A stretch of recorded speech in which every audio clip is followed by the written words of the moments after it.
Two. Hey everybody, I'm Ralph. And I'm Ron. Ralph is There you back. go. Welcome to welcome to episode 1 year of Between the Lanes. It's our 52nd show. Number 52. Yeah, we got a lot of cool stuff this week. It's good to be back. Thank you to Shane for filling in.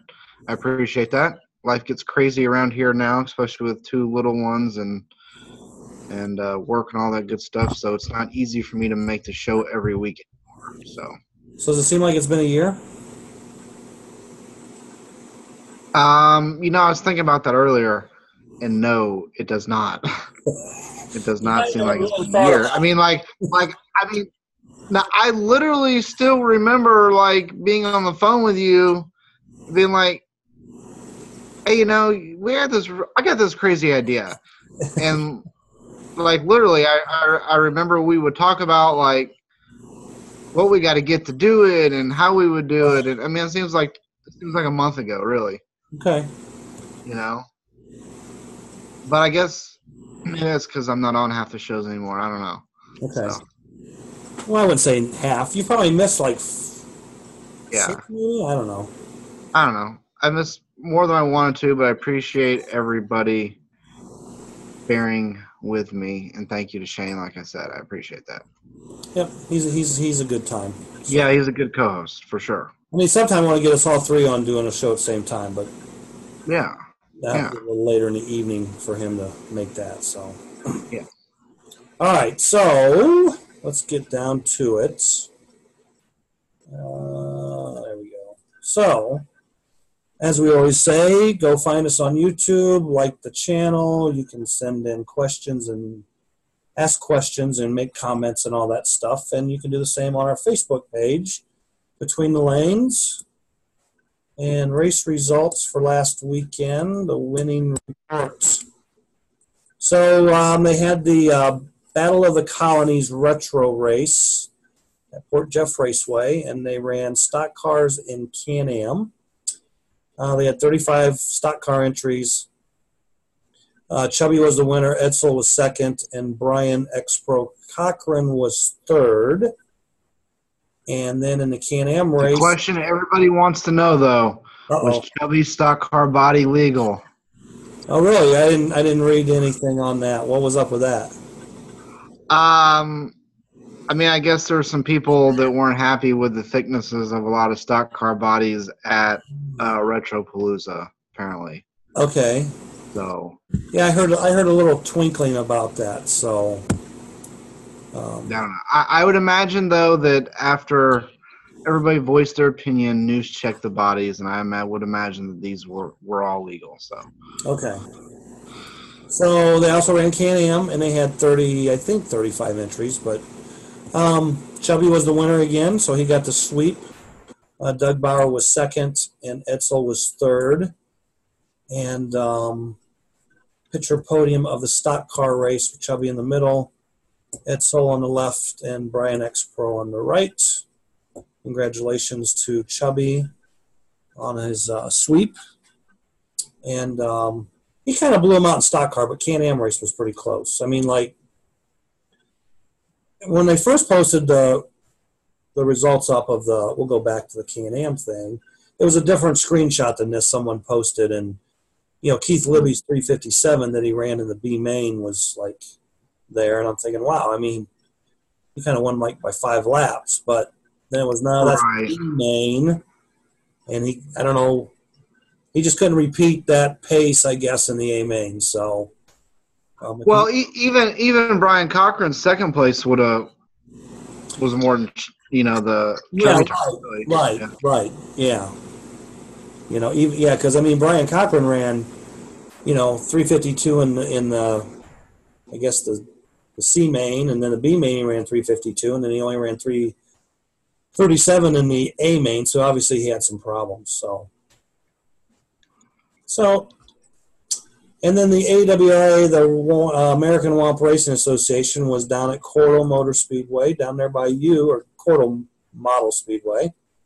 And in the Grand Prix class, it was Michael Koffer, the winner, with Eddie Cordell second, Steve Atkins third. And then in Legends, it was Michael Coffer winning again with David Rogers second, Eddie Cordell third. And again, the same podium in stock car with Michael Coffer the winner, David Rogers second, and Eddie Cordell third.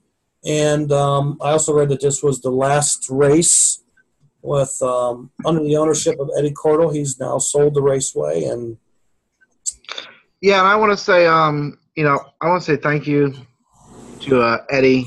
Eddie ran that place for a long time, over 10 years. He kept that place, same track in the same building for many, many, many years. We appreciate all his dedication to the hobby. I hope he enjoys his full retirement now. And best of luck to the new owners that purchased it from him. They have temporarily closed it for maybe about a month or so to do some renovations, repainting, clean it up, put some new lights in, stuff like that. And it should be open in about a month or so. Cool. And you said it might have a new name? Yeah, I believe it's going to go it will now be called American Slot Car Raceway. Or no, not American. Atlanta Slot Car Raceway. Okay. And it's going to still be in Marietta, same building for now. Correct. Same location, exactly. Okay. And, of course, last week was the 2018 USRA National Wing Car Nats, held at P.A. Watson's Slot Car Raceway, Houston, Texas, on the G16, which was the 2015 Nats track when Chantel Howard had it, Dallas Slot Cars. So, we had this podium up last week, but we'll go through them all again. This was Group F. Casey Neubauer was your winner. Jason Holmes was second. Junior Bailey was third. In the one-motor box class, Mark Glover was the 2018 champion. Jason Holmes second. Junior Bailey third again. 27 light, Mike Matero was your winner.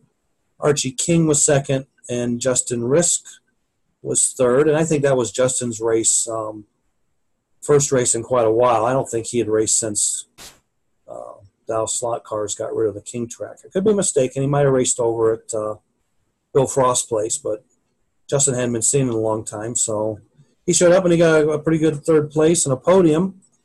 Two-motor open, seen Timmy Skirka fly in from New York to pick up the win in two-motor open. Mike Matero was second in that race, and Scott Pace was third. And then in the Group 7 race, P.A. Watson was a 2018 national champion, his fifth USRA National Group 7 championship.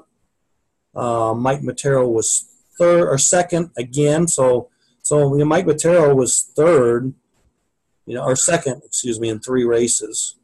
And then Shelby Thomas, another former USRA national champion, was third in Group 7. It was also PA's birthday that week, or last week, and there was a video of it, they gave him a birthday cake and sang to him, and he gave a little history, and we'll get into that here in a little bit. But and then Cap Henry was a full-size race winner last week at Fremont Speedway. Yeah, that's back-to-back wins at Fremont for Cap and the Lane Racing team. Yep, second win in a row. I missed that last week on the show, but we're going to give credit where credit's due, and he doubled up last week with another feature win. So that's your winner chicken dinner report. And Sunday. We got the FNRS National Series race this weekend at Staunton, Virginia. And I think it's going to be a pretty good turnout. I guess we'll know after Saturday, but it seems like there's been a lot of interest and talk about it. So that's this coming Saturday, Staunton, Virginia. In a couple weeks will be the first NASRA National Championship race at Slot Cars R Us, the track, White House, Tennessee. There's a picture of Tracy Brown's G21 Black Widow King track. And we got the Legends Memorial 2 race coming up in September on the 8th at Chicagoland Raceway. And we got the Flex Fiesta coming up September 22nd, 23rd at Mid-America in Chicago, actually Naperville, Chicago area. And before we go back to the Wayback Time Machine, races this weekend is also the, I think this is the third annual, maybe the fourth annual Jay Kisley Memorial Race at Speed Zone. Well, this is Or was it 5? This is 5th. Oh, 5th. Okay. Okay. God, doesn't seem it was that long ago either. No, I can't tell you. So, you gonna tell us? Yeah, it's the 5th. That's the 5th annual. I just made the plaques the other day. Okay, I was thinking it was like the 3rd or 4th, but wow, 5 years. And USRA Summer Series. Yeah, because I was gonna say I just remember I had the same feeling you did, but like I went to go find pictures of Jay, and I'm like, I already used that. No, I used that, and then I was like, damn, like how many of these races has there been? I've used all the good pictures up, you know, and it had been a lot more than I thought. Wow. Okay, so USRA Summer Series this weekend at Thaser Raceway in South Bend. B&E Crosstown Challenge at Mid-America this weekend on Sunday. So, Wayback Time Machine.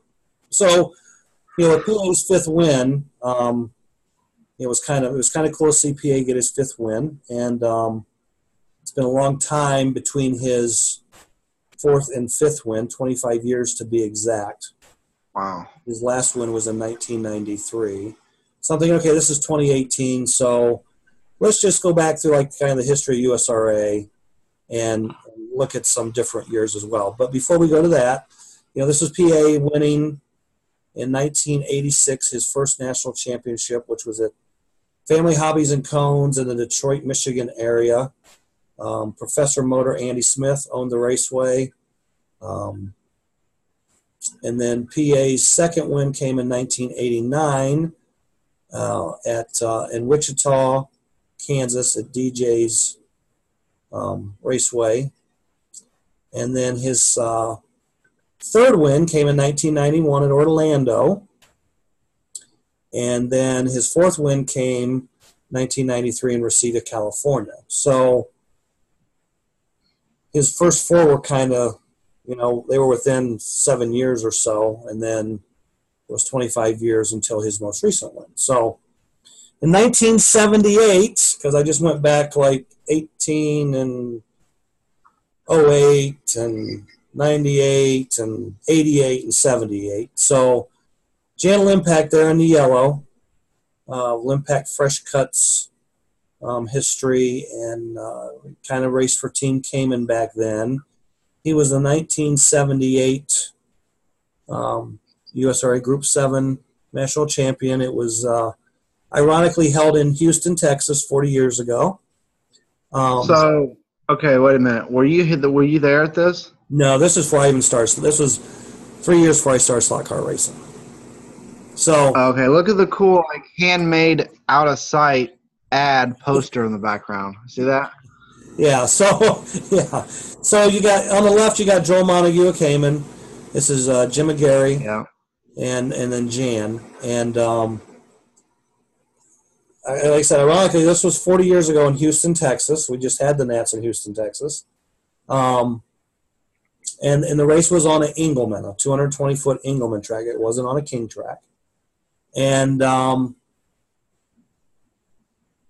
I believe, and I'm not 100% sure about this, well,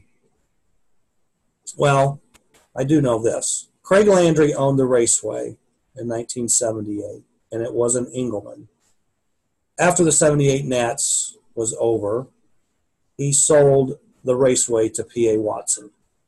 And P.A. Watson had the Engelman and had a raceway. And had Craig started Zap Chassis by then, or did that come later? Yeah, Craig was always kind of a chassis builder, and I don't know if Zap was an actual kind of business, but he was building chassis back then for people and stuff. So, and then in 1988, the Nats went to Seattle, Washington, and Mike Swiss was the national champion, and this was Mike's first of 2 national championship Group 7 wins. Now we go back to Jan, 1978. Jan, that was his 3rd. Jan was the first 2-time USRA Group 7 national champion. He was the first 3-time USRA Group national champion. And then 1988 was Randy's win at RGO Speedway in Butler, Pennsylvania, Pittsburgh area. And Randy was a 1-time USRA Group 7 national champion. And then in 2008, it was Chubby's first USRA Group 7 national champion. There he is with Stuart Coford. And Chubby was pretty young. Chubby's still young, now, but, this again 10 years ago, so he was 10 years. If he's 30 now, he was 20 then, so I don't actually know Chubby's age, and I'm not going to guess, but and then ironically again, 2008, Chubby won in Katy, Texas, which is Houston area, at PA's track. So, and that brings us to last weekend, and PA won at his track in Houston, and 40 years after he bought the raceway. So, PA started racing in 1974. He's been racing 44 years. 40 years as a raceway owner. 1976 was his first nationals. And you don't ever really hear a lot about his raceway. Like they're not real splashier in the news. And he went to 42 Nats in a row. 42 Nats in a row. He's missed a couple. 1 or 2, I think. PA is since, when I started racing, and PA's team name was always Jet Racing. I don't think he made tires back when he started. I think Jet tires kind of became a thing in the late 80s or early 90s. But, he used to paint a lot of bodies and build a lot of ready-to-run cars or ready-to-race cars. And, P always had something going on the side to keep the raceway going and keep his racing going. So, now, while we're in the Wayback Time Machine, Ralph. It's a flip phone. Well, do you know what that is? Yeah, it's a flip phone, right? No. I heard about them one time. I do miss my Motorola flip phone. All right, hold on. It's a secret James Bond communicating device. Well, you're getting close. Because I got another clue if you don't really know what this is. All right. Go ahead. Give me a clue. It's a portable electronic cheese grater. You see this little emblem right up here? Do you know what that is? Well, yeah, that'd be something that some of the geeks might tell us about here. Well, okay. So what? Captain, beam me up and fill me in, Captain Ron. Okay. It's a Star Trek communicator. And you're probably thinking, what the hell are we talking about the communicator for? So a couple nights ago, or I don't know, 3 or 4 or 5 nights ago, what?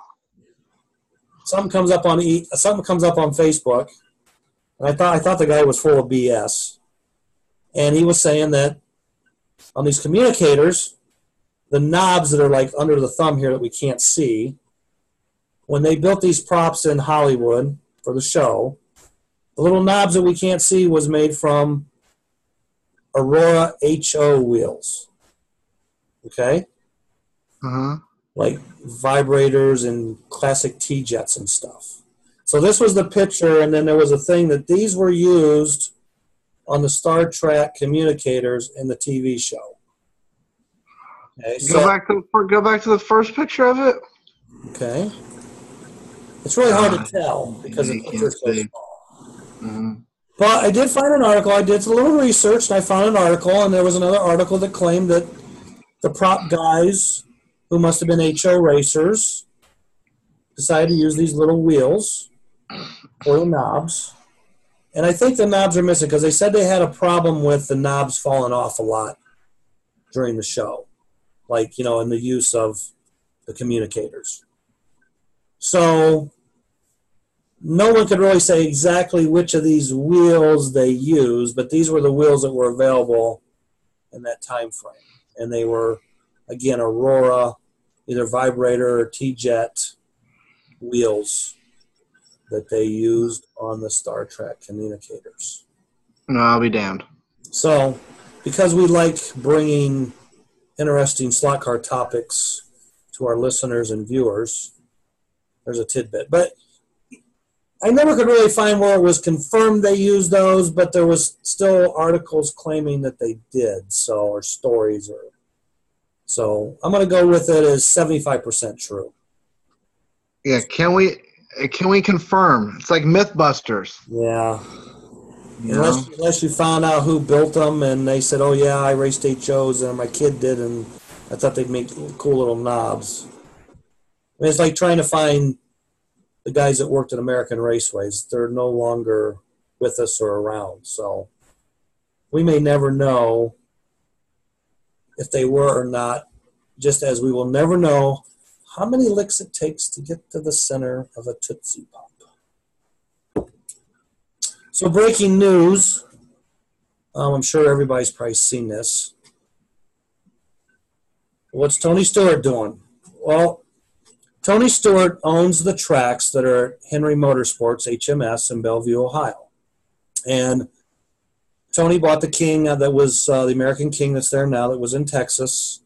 And he then acquired the American Hill Climb that was upstairs. So Tony owns both tracks at Kit Henry's HMS Speedways. Cap Henry's his son. He races there. And, of course, Cap's friends with Tony and, blah, blah, blah. So you kind of get the connection. So there's a picture of the American King. It's been up there a little over a year or so. We've raced on it 3 or 4 times. It's very fast for the shape that it's been in.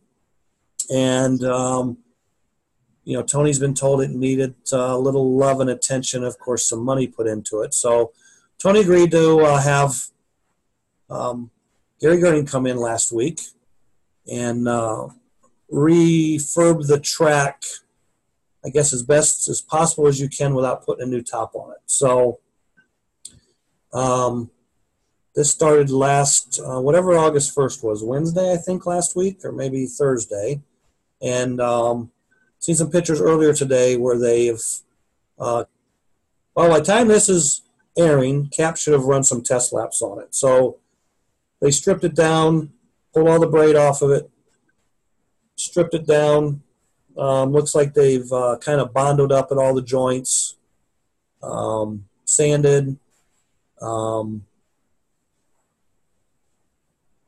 sanded the surface, put a new surface on, new epoxy surface on, new braid restriped, and looks like we're ready to rock and roll. So the track actually was the fastest American King in Ohio, and I'm sure it's going to be much faster now.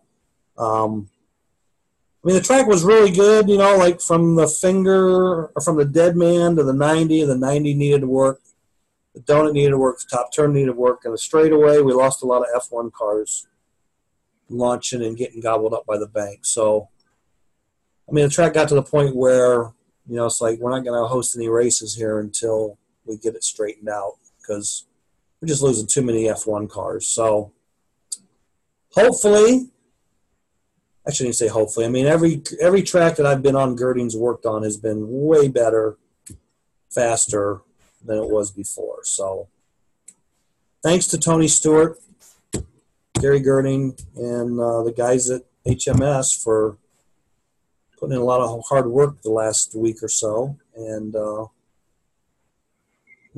like I said, by the time this airs tonight, maybe we'll have some other reports on Facebook and maybe how fast and stuff it was. So that's all I got for tidbits and information and racing and stuff like that. So we will go back and... All right. Well, do we have any giveaways this week? No giveaways. I was not authorized to give anything away. So... All right. We gave away 2 Mazzetti chassis last week and 4 pair of Herminator tires. Or no, 4 pair of tires the week before, along with, I think, a couple of Mid-America, not the Phoenix motor, ET motor. ET motor. And then last week we gave away the 2 Mazzetti chassis. So you missed all the raccoons and stuff while you were gone. I heard about them. Yeah. You could have ran up and helped Ernie. I heard. So. But I'd be. So yeah, I mean, go ahead. I thought you were going to say something. That's all. Well, I was going to say something, but you were. Oh. So I mean, we'll spit it out. Okay, well, shut up and I will. So anyway, so I mean, I had the USRA Nats last week. Of course, it was a low turnout. I don't think that surprised or shocked anyone. I mean, it was kind of a late announcement exactly when and where it was going to be, and it was kind of late in the game. A lot of guys have already made plans to attend the USRA Nats, and it was kind of difficult, maybe impossible for some people to do 2 major races within 2 weeks. And that's totally understandable. But the USRA Nats went on, and they elected Steve Moore as the Wing Car National Director for next year, replacing Frank Sarkala, and Gary Pitts stays on as the USRA Wing Car National Tech Director. So, and other than that, there was no real business at the meeting. Nobody had proposed any rule changes. Once again, nobody wants to change anything or do anything to make it better. Well, I think it's nobody wants to make or take the effort to just sit down and write it up, type it up, email it in to even have it be considered. So, I mean, change starts with you if you want something changed. So, yeah, and I know that you can propose things, and the board of directors can say, no, we're not going to vote on that, or we're not going to take it to the meeting, but you won't know until you try. I mean, so, and then there will be a online vote for national director and maybe some bylaw proposals. Are you running? No, I can't run. I know. I can't run physically, let alone for the office. Legally. No. So, no. I wouldn't want that job or position, whatever you want to call it. I wouldn't want that anyway, so. No, it's a job. Well, I mean, it is. I mean, it really is. And it takes time and effort. And, one of the biggest problems is it's a volunteer position. And the people who volunteer and do it also have a life besides that. And a lot of people expect immediate answers and responses because we live in an instant information, instant result world. So sometimes people can't stop what they're doing. And it causes more butt hurt and hard feelings and everything else. So it's damned if you do, damned if you don't. Pretty much. I think I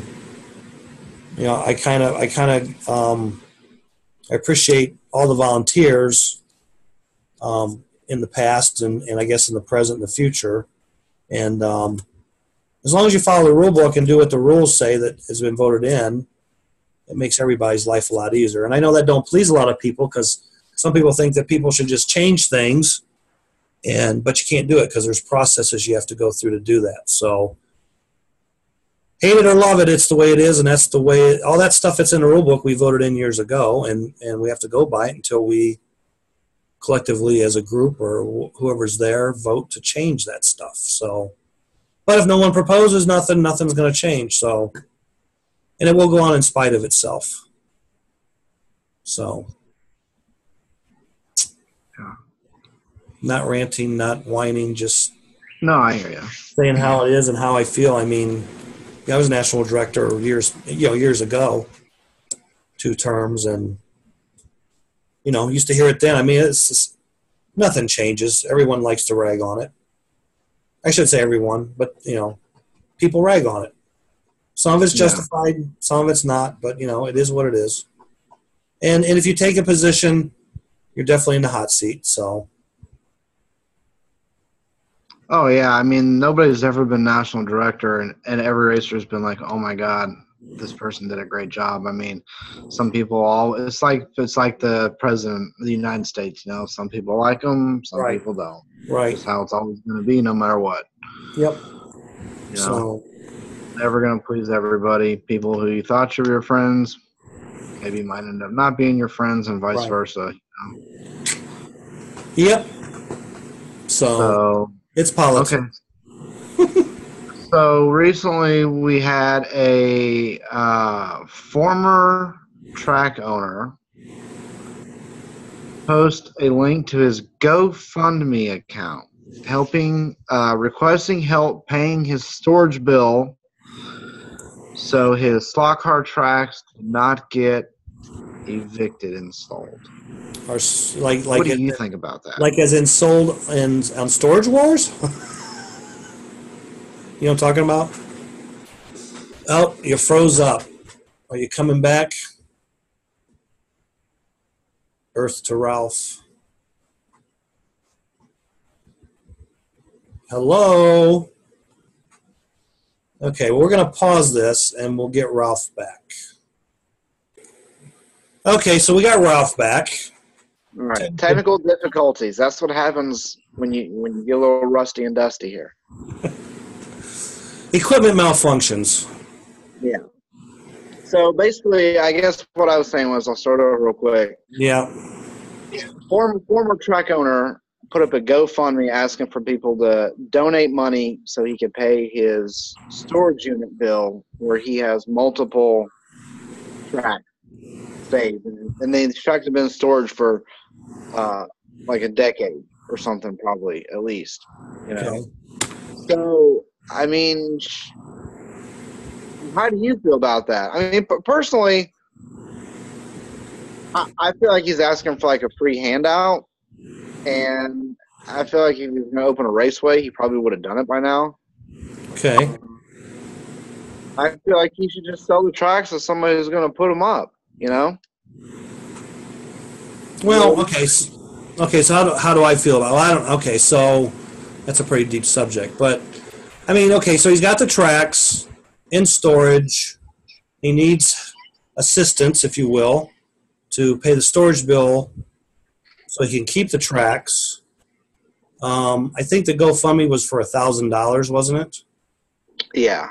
Okay, so not knowing how many months of storage that'll pay for, I kind of read it as he needed to keep. Imagine it'd be more than a couple.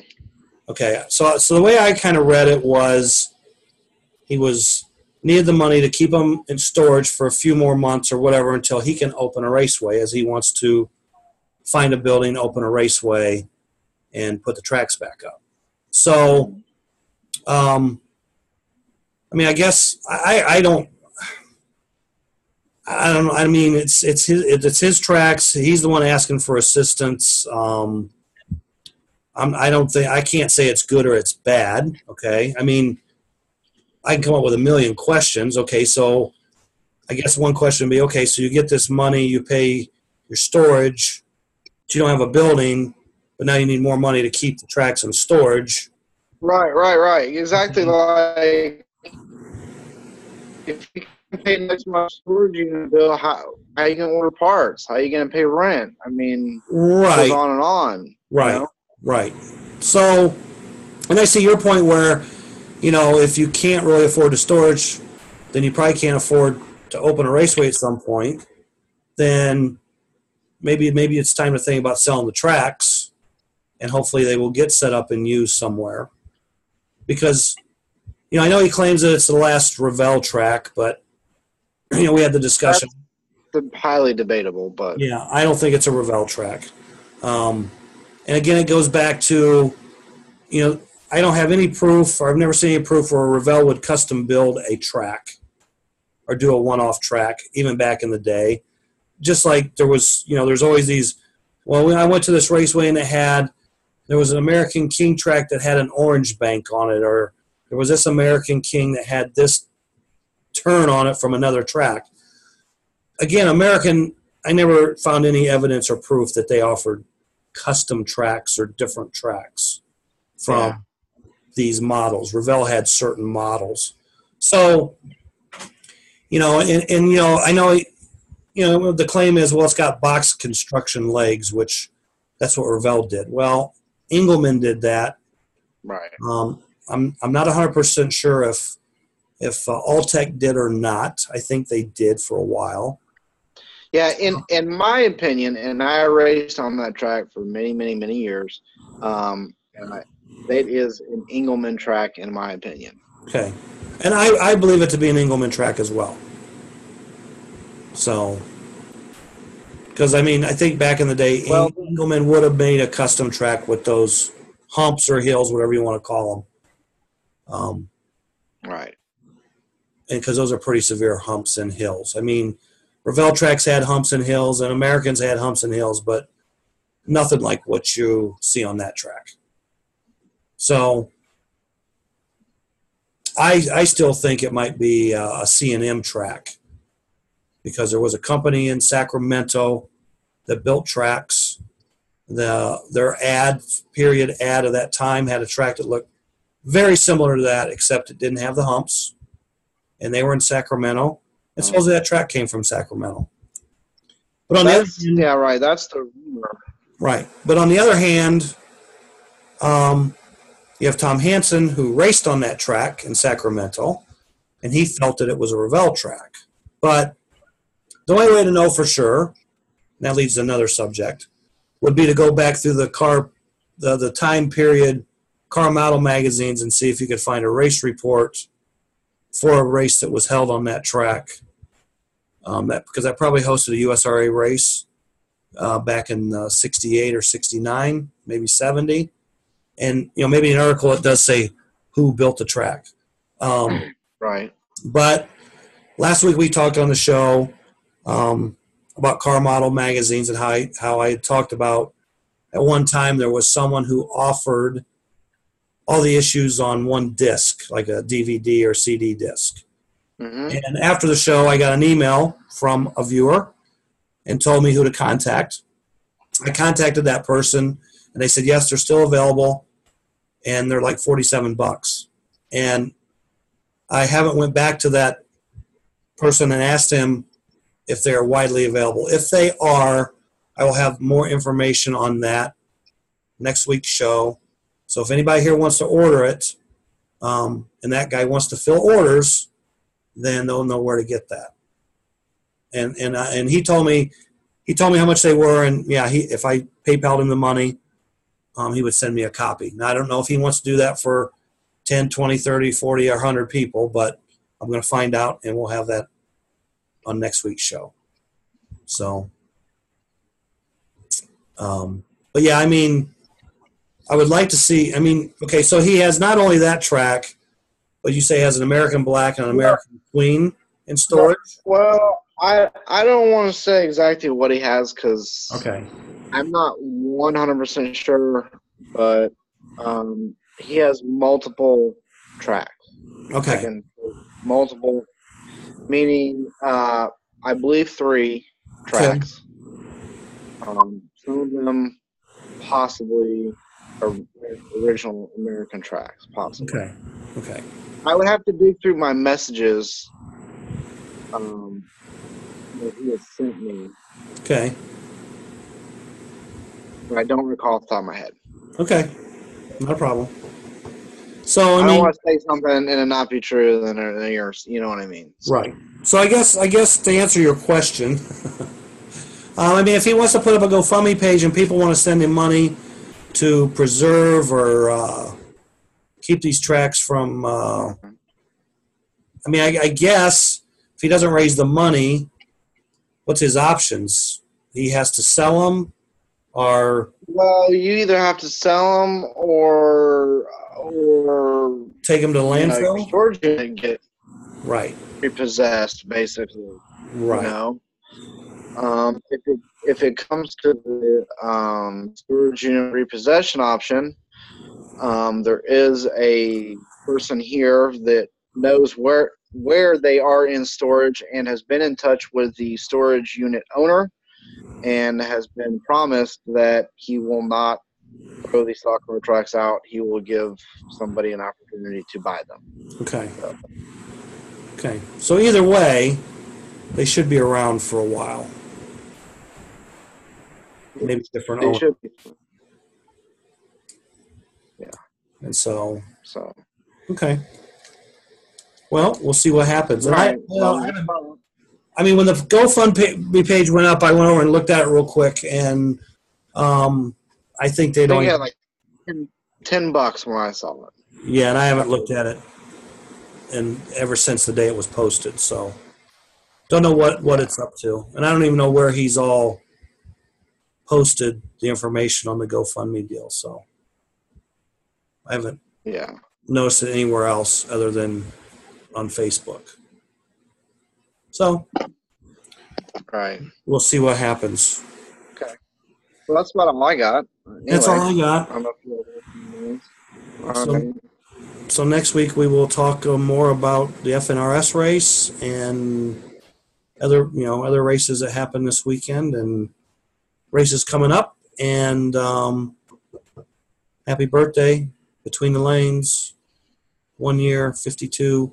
Actually, this should be 53, but we missed a week, but no big deal. So 17 more years and we're legal. 17 more years and we're legal. Okay. But we plan on keeping it going, so. And then next week, I had a couple of mail-in suggestions, and we'll talk about that next week. And I'm working on some other history stuff, but hopefully in the next couple of weeks. All right. And maybe this weekend well, not this weekend. Well, what? Do you have a secret word of the show, or did you not think about it? I did not think about it. I never think about it. So, what's your secret word of the show? Happy birthday. Happy birthday. Okay. Yeah. That works. All right. So, and maybe I'm gonna get a hold of PA and see if we can get PA on. I didn't want to bug him this week because I know the week after the Nats is you're cleaning up your building and getting caught up on sleep and But it'd be really cool if we can get PA on here. So because he has some good. I'm sure he has some good stories and good history. So. Oh yeah, I'm sure he does. Yeah. When we find out more about. You gotta have some stories with your 42 Nats. Oh yeah. Well, he won a couple world championships along the way too. So. He might have some good JP Van Rossum stories because he went to several of those races. So we'll see. But other than that, that's all I got. That's all I got. So until next week, episode 53. It's a new beginning, a new year. Everybody be safe, have good luck. If you're going racing this weekend or whatever you're doing, be safe, have fun, and we'll see you guys next week. Ciao. Until then, Scotty, beam me up. Yeah.